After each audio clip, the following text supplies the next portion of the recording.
Atención, este podcast está diseñado con fines educativos y está dirigido al personal de salud. No debe ser tomado como una opinión médica. La Asociación Mexicana de Gastroenterología presenta Educación Médica Continua.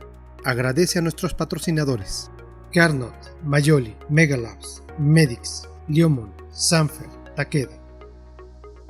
Gastroperlas AMG.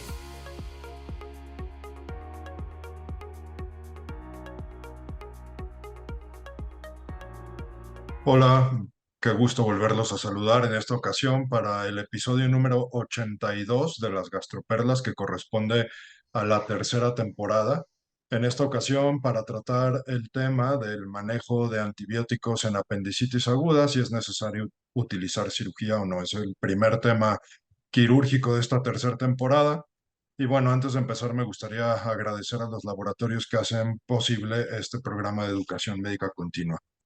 Bueno, a manera de introducción, me parece importante mencionar que la apendicitis aguda continúa siendo en la actualidad la urgencia quirúrgica abdominal más frecuente y es la urgencia quirúrgica abdominal más frecuente prácticamente en todos los grupos de edad. Esto incluye a mujeres, a adolescentes, adultos jóvenes, mayores, inclusive a las mujeres embarazadas. El riesgo de padecerla durante la vida se calcula alrededor del 9% en los hombres y de 7% en mujeres.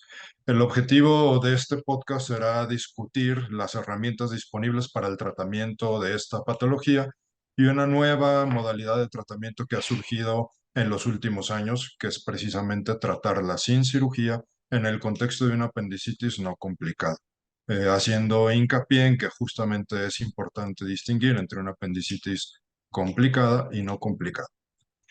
Y para discutir este tema hemos invitado a dos especialistas que nos parece que conforman la mejor dupla para discutir este tema.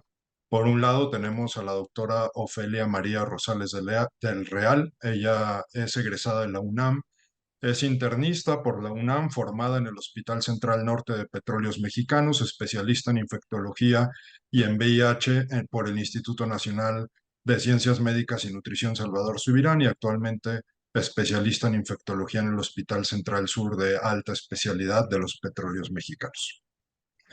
Y por otro lado tenemos al Muchas doctor gracias. Bruno Martínez de Leo, que es pediatra, cirujano pediatra y tiene un fellow de cirugía colorectal pediátrica en el Cincinnati Children's Hospital Medical Center de Ohio. Tiene una maestría en gestión de sistemas de salud y es jefe de cirugía del Hospital Pediátrico de Moctezuma de la Secretaría de Salud de la Ciudad de México. Y le agradezco mucho a los dos que nos hayan aceptado la invitación. Muchas gracias, Alberto, por la invitación. Un placer estar aquí con ustedes. Igualmente, Bienvenidos Alberto, a muchas todos. gracias por la invitación y adelante. Bueno, pues sin más preámbulos, para iniciar la discusión del tema, la primera pregunta se la quiero plantear al doctor Bruno Martínez. Y me gustaría preguntarle cuál es actualmente el que se considera el estándar terapéutico para el manejo de la apendicitis aguda y por qué es el estándar. El estándar de oro terapéutico aceptado y contra el que se compara el manejo no operatorio es el quirúrgico. Tiene una tasa de resolución muy alta, 97-98%. La recidiva es de 0 y las complicaciones están asociadas más bien al tiempo de evolución que los pacientes ya se presentan con apendicitis. La mortalidad reportada es de 0 relacionada con la apendicitis per se, con el procedimiento quirúrgico per se. Hay una tasa de morbilidad muy variable de acuerdo a dónde leas, pero es también baja entre 0.2 a 0.8 a 1.5% de morbilidad asociada y también está directamente relacionada con el tiempo de presentación, en el momento en que se resuelve el problema quirúrgico. Afortunadamente Perfecto. es un procedimiento muy seguro y que se repite todos los días infinidad de veces, ¿no? Doctor, y bueno, entre el abordaje abierto y laparoscópico, ¿hay alguna diferencia en esta tasa de éxito y de complicaciones? No, de hecho es muy similar. Se tiene la creencia, pero es un paradigma de que tienen más riesgo de tener abscesos intraabdominales, ya que no se lava, no se irriga exactamente igual que una cirugía abierta, o no se tiene la misma confianza de haber drenado todos los abscesos. Pero en revisiones que se han hecho tanto retrospectivas como vigilancias prospectivas, han encontrado que la tasa de abscesos es muy similar entre los dos abordajes. Ahorita están haciendo también mucha investigación en que si es un solo puerto, ¿no? La cirugía de un solo puerto contra 3 puertos, que es lo que se usa normalmente, pero la tasa de abscesos es muy similar y esta sí está íntimamente ligada también al grado de apendicitis o al tiempo que se tardaron en operarla, ¿no? Gracias. Bueno, más bien el tiempo de evolución, más que el que se tardaron en operar. Doctor, para la edad pediátrica, ¿la cirugía laparoscópica tiene un papel? ¿En algún momento del crecimiento del niño se puede considerar la cirugía laparoscópica? No, el papel de la laparoscopía es igual de preponderante que en la cirugía de adultos. Hemos operado recién nacidos, no de apendicitis, pero sí hemos operado recién nacidos de 14, 7 días con abordajes laparoscópicos abdominales. Y no, está la falta de que esté muy preponderante en las instituciones es la falta de insumos, no que no se pueda hacer. Entonces, no, tiene el mismo papel que la cirugía de adultos y cada vez se Muchas, usa más. muchas gracias, doctor. Bueno, la siguiente pregunta se la quiero plantear a la doctora Ofelia y es, ¿de dónde surge esta idea, que es relativamente reciente, de tratar la apendicitis aguda solo con antibióticos? Bueno, básicamente hay dos escenarios que nos ayudan a plantear esto. Inicialmente, el uso de antimicrobianos en pacientes que no tienen acceso a un quirófano, por ejemplo, pacientes que se encuentran en alta mar, pacientes de la naval, ¿ok? Que no van a poder recibir un tratamiento quirúrgico inmediato y que han recibido tratamiento antibiótico con adecuada respuesta al mismo. Y obviamente tenemos el gran ejemplo de la enfermedad diverticular, específicamente diverticulitis, la cual pues comparte grandes similitudes con la apendicitis, como lo es el microbioma, la perforación, las complicaciones como la peritonitis, los cuales pues sabemos que de acuerdo al estado o al estadio clínico en el cual se encuentran, pues podemos utilizar antimicrobianos únicamente como tratamiento o ya cuando tenemos datos de complicaciones, una diverticulitis complicada, entonces ya el tratamiento quirúrgico. Muchas gracias, doctora. Esta idea de tratar los antibióticos, de la apendicitis solo con antibióticos, surgió antes del COVID, pero el COVID pudo haber influenciado en que esto se hiciera como más común en nuestro medio. Sí, totalmente. Por dos razones también. Eh, Inicialmente, pues teníamos el miedo de no saber mucho de la enfermedad, del riesgo de contagio o el riesgo de exposición, ¿no? Al tener una cavidad llena de aire, que pudiera haber una exposición a todo el equipo quirúrgico, sin duda era un motivo de preocupación y posteriormente, ya cuando la capacidad hospitalaria estaba rebasada, pues también, ¿no? Plantear el únicamente dar tratamiento quirúrgico a los casos que más lo ameritaban y pues tratar casos más leves, enfermedades no complicadas con el uso de antimicrobianos, que sin duda pues yo creo que fue parte de aguas o fue lo que marcó un cambio en las prácticas en los países de los cuales empiezan a salir todos estos artículos, sobre todo europeos. Uh-huh. Gracias. Bueno, a lo largo de estas preguntas hemos hablado de la apendicitis complicada y no complicada y la similitud que esto tiene con la diverticulitis aguda. La pregunta que le quiero plantear ahora al doctor Bruno es ¿qué pacientes son candidatos o podrían ser candidatos a este tratamiento conservador solo con antibióticos? La experiencia que se ha acumulado en los últimos 10 años habla de 3 factores muy importantes, ¿no? Los hallazgos ultrasonográficos, el tiempo de síntomas, que se está haciendo un corte, un cut-off de 48 horas para decidir si se va hacia el lado complicado o si se va hacia el lado no complicado. Y la tercera situación es si tiene o no tiene apendicolito, ¿no? Está muy en controversia si apendicolito sí, apendicolito no. Pero esos son los 3 aspectos más relevantes que toman en cuenta los investigadores de los ensayos para decidir si pueden o no ser candidatos a entrar al manejo no operatorio del apendicitis. Son como los criterios más repetitivos, ¿no? Ellos mismos dicen que no han tenido manera de definir específicamente quién sí, quién no, pero esos criterios son los que más se repiten en todos los ensayos. Doctor, ¿y qué se entiende por una apendicitis no complicada? Una apendicitis que tenga menos de 48 horas, que no tenga apendicolito, que no tenga más de 1.1 centímetros de diámetro en el ataque o en el ultrasonido, Algunos ponen un cutoff de 6.6 milímetros, pero ya cuando tiene más de 1.1, la mayoría dicen que ya tiene riesgo de estar complicada. Y el tiempo de evolución. Hay también algunos ensayos que hablan un poco sobre los marcadores bioquímicos, las guías de Jerusalén lo comentan, pero no van solas, ¿no? Si están más de 16,000 leucos y tiene la PCR más de 10, entonces podríamos sospechar que esté complicada. Si está abajo de eso, podríamos considerar que no está complicada y podría ser candidata a un manejo no operatorio en este caso, ¿no? La tomografía, hacer una tomografía en estos pacientes no es indispensable, ¿o sí? No es indispensable, de hecho, la mayoría lo toman en cuenta cuando el ultrasonido es equívoco o cuando hay dudas o hay persistencia de los síntomas o bien hay discrepancia clínica con los hallazgos ultrasonográficos, ¿no? Hay que tomar muy en consideración el contexto, ¿no? Sabemos que hay muchos ultrasonidos que son operados, bueno, más bien todo el ultrasonido es operador dependiente y hay unos más confiables que otros. Ese es un contexto muy importante que hay que tomar en cuenta. Y solo se sugiere realizar tomografía tanto para niños como para adultos en general, cuando hay dudas sobre el diagnóstico. ¿En niños vale la pena plantearse esta posibilidad? ¿Hay experiencia en niños? Sí, de hecho, el primer estudio que se debe hacer por factibilidad, no radiación, está un poco más disponible, no produce dolor, no necesita sedación en los niños pequeños, es el ultrasonido. Y de la misma manera, si hay duda entre tanto el diagnóstico, si ha progresado lo que sospechábamos como apendicitis, sí sería candidato a hacer una tomografía, pero no es el primer paso. Bueno, y la siguiente pregunta se la quisiera plantear a la doctora Ofelia. Y en estos pacientes en donde ya se ha determinado que no hay una apendicitis complicada, ¿existe algún esquema antibiótico ideal para utilizar en ellos como manejo médico? No, no existe un manejo ideal. Los ensayos clínicos, cada uno de ellos maneja una antimicrobiana diferente.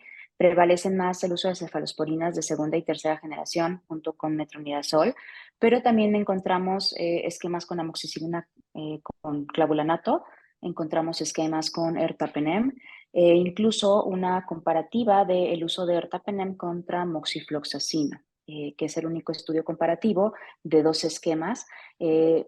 Sin que llegara a encontrarse que fuera alguno inferior que el otro, ¿de acuerdo? Ahora puede surgir la duda de si la prevalencia de microorganismos en la microbiota intestinal que tengan ya mutaciones de resistencia a antimicrobianos ameritara el uso del carbapenem y en este caso del ertapenem. Sin embargo, aunque no son comparables, las tasas de éxito en cada uno de estos ensayos sí es comparable. Es decir, tenemos por ahí entre un 23% hasta 40% de falla, que pues es muy, muy parecido en todos los ensayos. Ahora, algo muy importante, son estudios europeos. No necesariamente van a reflejar la realidad que tenemos aquí en Latinoamérica, donde definitivamente la presencia de beta-lactamasas de espectro ampliado, pues sí es una preocupación cada vez más creciente, con tasas, o mejor dicho, prevalencias por arriba del 40%. Sin embargo, pues aunque allá sí tienen GLES también, ellos no encontraron, o hasta el momento no se ha encontrado una diferencia al uso de cefalosporina con metronidazol. Bueno, aquí ha surgido un punto importante que ahorita vamos a discutir cuando hablemos de los principales ensayos clínicos que están disponibles, que es que la mayoría de los ensayos buscan la no inferioridad. Con eso, valdría la pena plantear la pregunta de nuevo a la doctora Ofelia, ¿a qué le llamamos éxito en un manejo conservador con antibióticos de una apendicitis no complicada? Por supuesto, aquí el éxito sería el no tener una recaída o un nuevo evento de apendicitis que ameritara tratamiento quirúrgico. Básicamente a eso se refieren con el éxito del tratamiento. Y en este contexto, los marcadores inflamatorios como la proteína C reactiva o la procalcitonina tienen algún papel.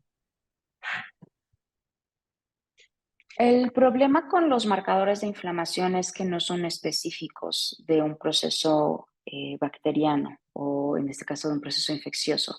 Eh, Otras entidades inflamatorias y que justo cuando hablemos de los ensayos vamos a hablar de este tema del componente inflamatorio no infeccioso, de la apendicitis, pues pudieran también estar jugando un papel.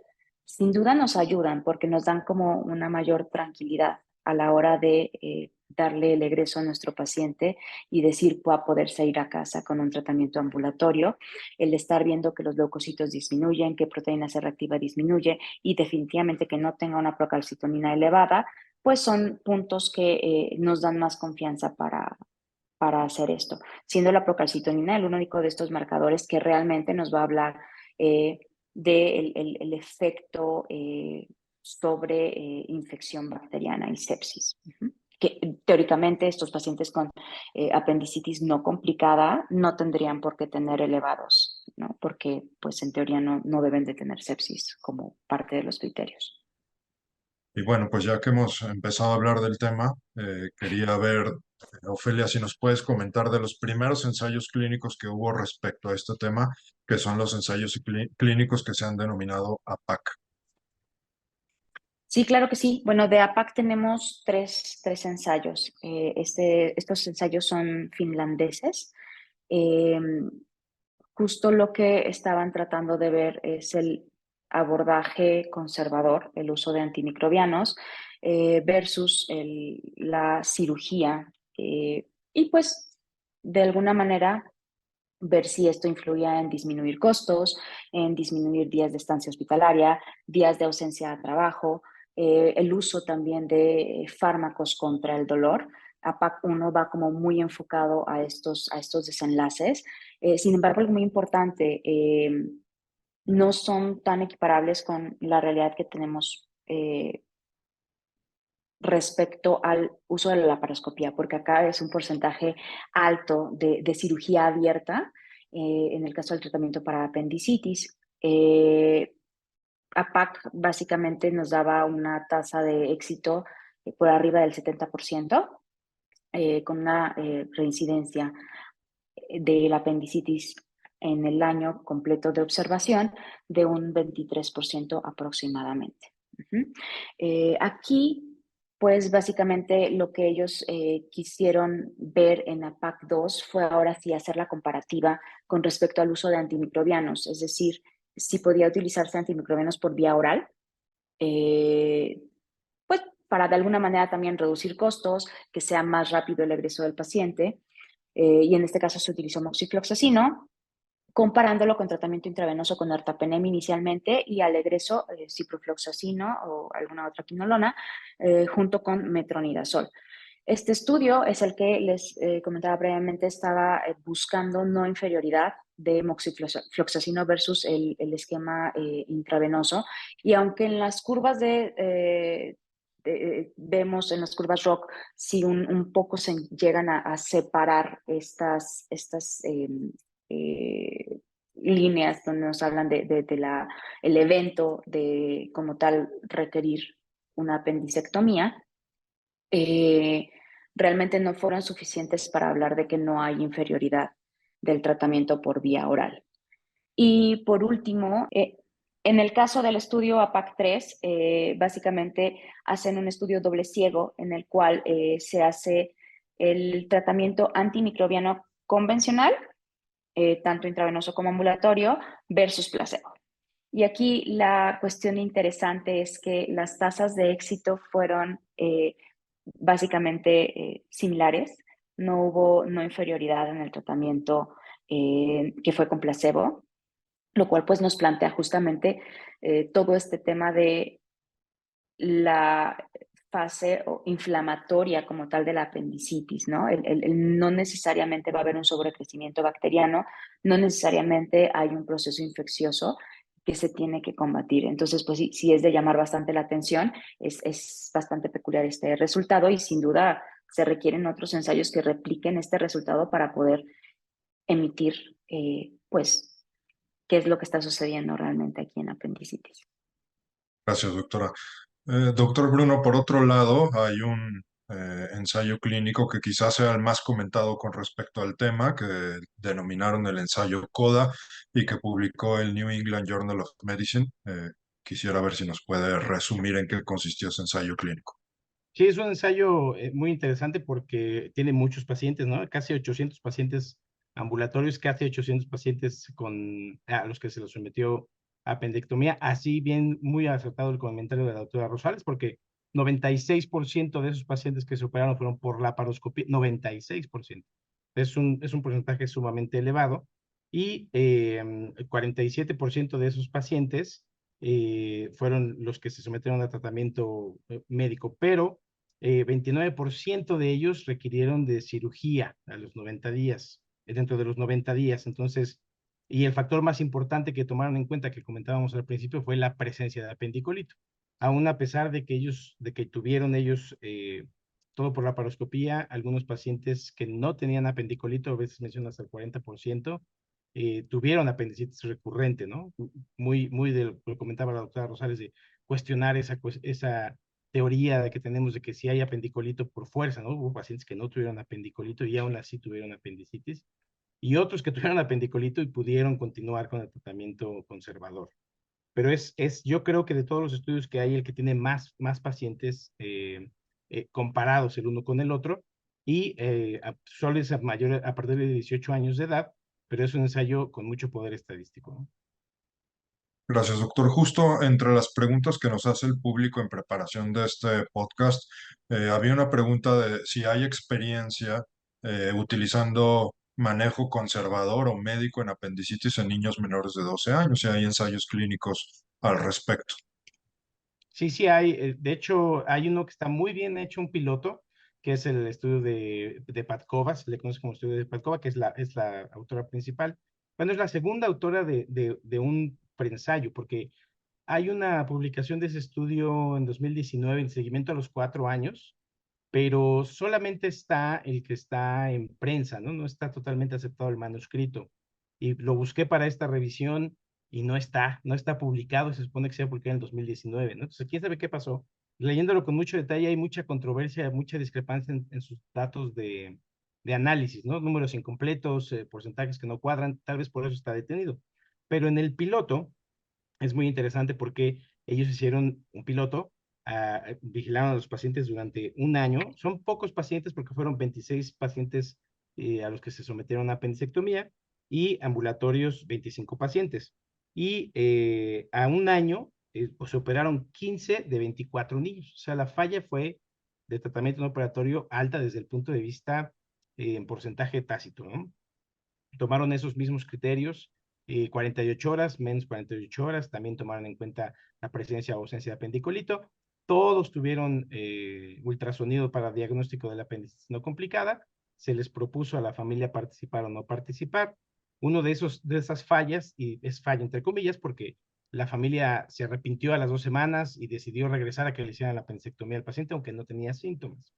Entonces tiene esos pequeños detallitos muy interesantes que convendría ver a los 5 años, pero la frecuencia de pacientes que se tuvieron que operar es alta, 62%, 15 de 24 pacientes. Y este es el ensayo que hay en niños, el más organizado que hay, ¿no? El que se da seguimiento. De ahí en fuera sí hay algunos casos anecdóticos, hay por ahí un metaanálisis muy bien hecho al respecto de estos manejos no operatorios. Muchos estudios algunos son retrospectivos, otros no tienen suficiente poder estadístico, pero sí hay mucha investigación activa en niños al respecto del manejo no operatorio. Y a final de cuentas, todos concluyen lo mismo, ¿no? Es posible, es factible, es seguro hasta cierto punto y requiere de un seguimiento muy estrecho, muy específico, cosa que, como mencionamos ahorita, es difícil en nuestra sociedad, ¿no? Si de por sí la vasta mayoría de los pacientes llegan complicados a las instituciones, ya con apendicitis de 3, 4 días, el seguimiento que se necesita después es muy importante. Pero este ensayo en niños, este piloto, es muy completo, el de Patkova. Ojalá que publiquen su seguimiento a 5 años, que había ocurrido en el 2019, pero se quedó varado, entonces ojalá que lo publiquen para saber qué pasó después de 5 años. Gracias, doctor. Bueno, entendible en el contexto del COVID, habiendo identificado ciertos pacientes con apendicitis no complicada, que se intentara el manejo no operatorio. Me parece que en resumen los ensayos clínicos lo que demuestran es precisamente que es una alternativa que es viable en ciertos contextos, segura en seguimientos a corto plazo. Tampoco tenemos seguimientos a largo plazo, pero a pesar de que los seguimientos son cortos, pues alrededor, por poner números redondos, del 30% se presenta con una apendicitis recurrente que amerita tratamiento quirúrgico. Y nos falta ver una parte que es esta posibilidad de que las apendicitis sean por tumores o que sea el debut de una enfermedad inflamatoria intestinal. ¿Qué tan frecuente es, por ejemplo, doctor Bruno, que una apendicitis sea por un tumor que ocluye la luz y que debuta como una apendicitis? Puedo hablar solamente de experiencia muy empírica. En más de 20 años de que se atiende en el Hospital Pediátrico Moctezuma, operamos entre 1.500 y 2.700 niños al año de apendicitis. Y en esos últimos 20 años que se buscó, no había un solo tumor reportado por patología. Entonces, creemos como grupo colegiado que la frecuencia de estos tumores en niños es muy baja. Aunque en adultos también es relativamente baja, es más frecuente, ¿no? Y casi siempre ocurre después de los 40 años de edad. Entonces, en los pacientes mayores de 40 años en los que se sospecha o la apendicitis no estaba infecciosa, infectada, entonces sí investigar que no tiene un tumor. Pero en niños, en la experiencia, les repito, muy empírica porque es muy pocos los casos, son casi anecdóticos, es muy baja la frecuencia de tumores en niños. En la literatura en general se acepta, por ejemplo, en adultos que las apendicitis por tumores son alrededor de 1%. Una de cada 100 Yes. apéndices será por un tumor. Y eso también complica manejar no operatoriamente una apendicitis no complicada en un adulto, porque después habría que hacer una colonoscopía, estar seguros de que no estamos dejando un tumor ahí. Y ya se ha asociado la presencia de tumores apendiculares a otros tumores en el colon. Doctora Ofelia, ¿qué tan frecuente es que la apendicitis sea por una enfermedad, el debut de una enfermedad inflamatoria intestinal? Definitivamente la probabilidad es baja, va debajo del 10%. No sería de lo más habitual, así como la tumoral es baja, la enfermedad inflamatoria intestinal no sería como la causa de una apendicitis tan frecuentemente. Bueno, y hay un ensayo clínico más que vale la pena analizar, que se llamó el ensayo clínico COMA, que justamente comparó la calidad de vida después del manejo no operatorio. Doctora, ¿qué nos puede comentar al respecto de este ensayo clínico? Sí, bueno, este ensayo no fue tan grande, no tan grande como CODA, definitivamente eran alrededor de 89, 91 pacientes en cada una de las ramas, y lo que evaluó fue justo esto, ¿no? En los dos grupos, los que recibieron antimicrobiano, en este caso era amoxicilina con clavulanato, versus los que reciben tratamiento quirúrgico, y aquí sí calidad de vida. No especifican más que las herramientas que utilizaban para determinar la calidad de vida, pero llama mucho la atención que a un año de el evento inicial, la calidad de vida o los scores de calidad de vida en el grupo que fue tratado únicamente con antibióticos es mucho más bajo, independientemente del desenlace que hayan tenido posteriormente, que hayan requerido una cirugía posterior. Sí llama la atención este descenso de aproximadamente un 60% en calidad de vida, que creo que es algo bastante significativo. Y bueno, aquí obviamente hay muchísimos factores.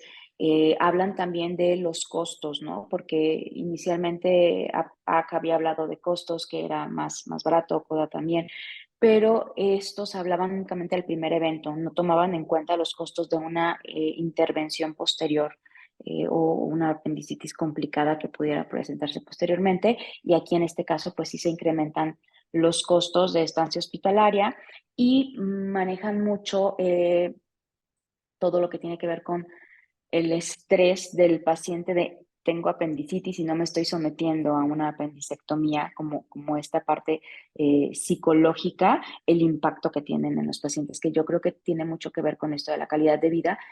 Eh, y bueno, ya sabemos que también la microbiota intestinal es algo que últimamente ha cobrado mucha importancia por los muchos aspectos en nuestra vida que tiene importancia, y que sin duda, al estarnos exponiendo a antibióticos de forma innecesaria, pues también pudieran tener este impacto, aunque ellos no lo manejan dentro del estudio.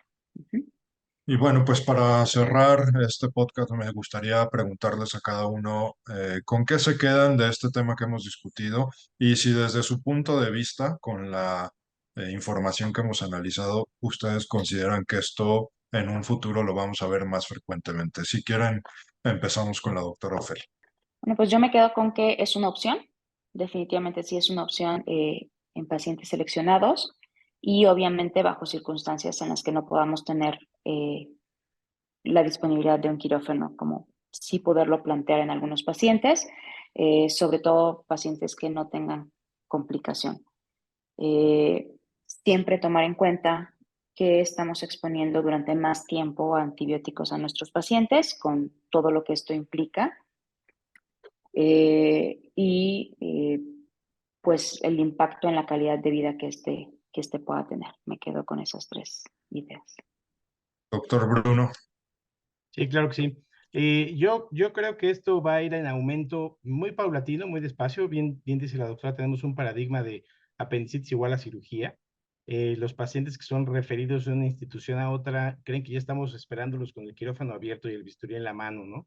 Y cuando uno tiene 7, 8 pacientes formados, pues a lo mejor para ellos algunos son posibilidad de que sea un tratamiento no operatorio, pero convencer a la familia de que no se va a operar porque tenemos esta nueva posibilidad va a ser muy difícil.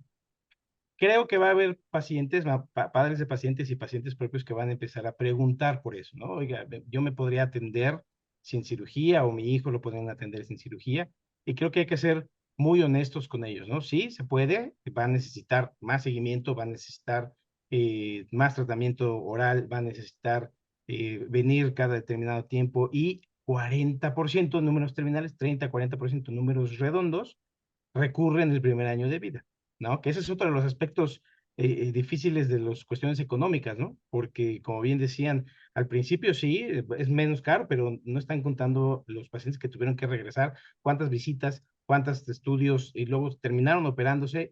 Vaya, cuando con una apendicectomía por una apendicitis no complicada, estás en tu casa al otro día, ¿no? Ya por ahí también se menciona en las guías de Jerusalén el tratamiento ambulatorio. Llegas en la mañana, tienes apendicitis no complicada, te operan, te vas a tu casa en la noche, y eso va a reducir costos, va a reducir problemas con la biota, va a reducir el uso de antibióticos. Y lo vamos a ir a ver, lo vamos a estar viendo más seguido, sí, la gente está cada vez más informada, pero hay que ser muy honestos con ellos en ese sentido, ¿no? En el sentido de que pueden recidivar en el primer año. Pues no me queda más que agradecer el tiempo que nos han dedicado nuestros dos invitados a discutir un tema que sin duda seguirá dando de qué hablar en los próximos años y pues que se plantea como una alternativa en el manejo de ciertas apendicitis. Muchas gracias y hasta la próxima. Gracias. Gracias. Esto fue Gastroperlas AMG. Los esperamos en la próxima edición. La Asociación Mexicana de Gastroenterología presentó Educación Médica Continua. Agradece a nuestros patrocinadores: Carnot, Mayoli, Megalabs, Medix, Liomon, Sanfer, Takeda. Atención, este podcast está diseñado con fines educativos y está dirigido al personal de salud. No debe ser tomado como una opinión médica.